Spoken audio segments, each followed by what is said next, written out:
After going through your entire video clip that you want to make a selection for, and then going back to the composition window, you might see that some of the edges are a little imperfect. It's a little jagged. So we can use our RotoBrush matte options over here on the left to make some adjustments. It automatically has a couple things set, like the feathering and the contrast. But if I increase feather, for example, to 25, it gets rid of a lot of those jagged edges. Now we also get a little bit of parts of the image or the video that we might not want, such as this little highlight in the back of his right ear. So we can either go back into our layer by clicking the layer up here and making sure that we don't have this part selected. So again, going back to the very beginning of the frame and pressing Option and making that selection to erase it. And we could also decrease the size of our brush as well. The keyboard shortcut for changing the size of your brush on a Mac is Command Option, clicking and then dragging to the right or left. So for a PC, that should be Control Alt, clicking and then dragging to the right or left. So I might have to go really small and then getting in there and making sure it's deleted. So again, I would have to go through all these frames, make sure it's perfect. So that's one thing with the feathering. Another thing we can do, so let's put our feathering back up to 25. Another thing we can do is increase or decrease the shift edge. So by increasing, we're expanding the selection. By decreasing, we're decreasing it a bit. So we want to make sure it's not too far, because then you start to cut off his ears and parts of his body that you don't want necessarily to cut off. So that's one other tool we can do. Reduce chatter is another thing. So if you play through this video, or if you're using another video and you get some sort of distortion around the edges, even through this 1 second clip, we get this little chattering around the edges, a little motion, and we want to reduce that. So what I'll typically do is just test out a few different numbers, go up 25%, see how that works. If it helps, then maybe I'll increase it, and then play around with it till you see what works best. We also skipped over contrast. So this looks at the contrast of the edge compared to what it's next to. So for example, a lower contrast creates a more blurred edge feather look, because it isn't making a selection based off of a hard edge as much as something like 100% is. So 100% will really make edges nice and sharp, but sometimes that doesn't look as good compared to something like lower, but of course it depends on what you're working with. It also will depend on what your background is. So let me just turn down our rotoscoping.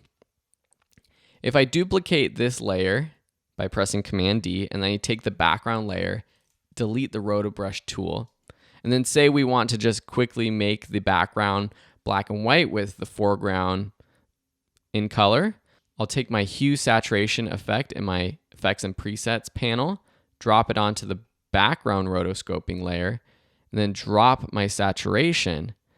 Now this doesn't look too bad. This looks really good, and that's because the background is the same as what the actual background is. What if I add sort of a color background? So let's make a red background, something like this with a new solid. That was just Command Y to bring up your new solid and put it behind here. Now the edge looks a little funny. So depending on what you're doing, you might play with these things. So for example, I might shift the contrast up to 80, might decrease the feathering, depending on what looks best with my background. Another quick option to look at is this invert foreground background. So if you want to make a selection and actually delete what's on the inside, you can do that. Remember those old Apple commercials for, I think it was the iPod, where the people were, just a silhouette? This is a quick way to make that color silhouette of a person, just by inverting the foreground and background. Another way we can refine the edge of our selection is with the Refine Edge tool, which is also underneath the RotoBrush tool.